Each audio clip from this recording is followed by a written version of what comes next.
পারবেন না, ঠিক আছে? এখন কিনে লয়ে গেছেন নাকি? কিনে লয়ে গেছেন, ঠিক আছে?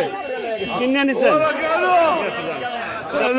দীর্ঘদিন যাবৎ চুরির অভিযান চলতেছে, অনেক মাল সামান নিয়ে গেছে, অনেক সময় প্রতারিত হয়েছি, চোর ধরতে পারি নাই, যার ফলে আজকে আল্লাহর হুকুম, আল্লাহর মেহেরবানিতে চোর ধরা হয়েছে। একটা রেক্সিন নিয়ে দৌড় দিয়েছে ভূমি অফিস থেকে, আমরা সব দোকানদার মিলা চোর উদ্ধার, মাল সহ চোর উদ্ধার করছি।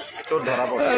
পরবর্তী লোকজনের সহায়তায় তারা বলা হয়েছে সাইডা দিতে, পরে আর কোনো কিছু বলা হয়নি, তারা সাইডা দিতে। আর এর আগে উনি বহুবার চুরি করছে, চুরি করার পরে ধরাও হয়েছে, কিন্তু ওনার কোনো কিছু না বলার কারণে উনি আর কোনো কিছু পরিবর্তন করেনি, উনি নিজে চেঞ্জ হয়নি।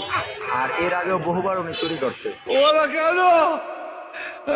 এই মহিলা বিগত অনেক আগেও চুরি করছে। আজকে এক দোকান থেকে আপনার ভ্যাকসিন নিয়ে দৌড় দিছে, পাশের এক দোকানে দেখে বলছে, দেখার পরে তাকে ধরার পরে স্থানীয় এলাকার যত রোডের লোক ছিল তারা ধাওয়া করিয়া একখানে জড়ো করে ধরছে। ধরার পরে তার ব্যাগের থেকে ভ্যাকসিন বাইর করছে। বাইর করার পরে সে অস্বীকার করার পরে আমি নিচ্ছি।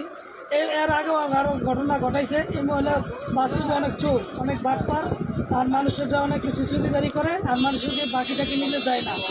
এই মহিলা থেকে আপনারা সবাই থাকবেন, কেউ এই মহিলা থেকে প্রতারিত হবেন না, মহিলাকে থেকে সাবধানে থাকবেন সবাই। ধন্যবাদ। আমার দোকানে একটা মাল নিয়ে ধর দিছে, পাশের দোকানদার দেখছে, দেখাবো লোক ধরিয়ে গেছে, তারপর তাকে ধরছে, তারপর ভ্যাকসিনের পাশের দোকানে বললে নেই পুরানো আগে পরে চুরি করছে।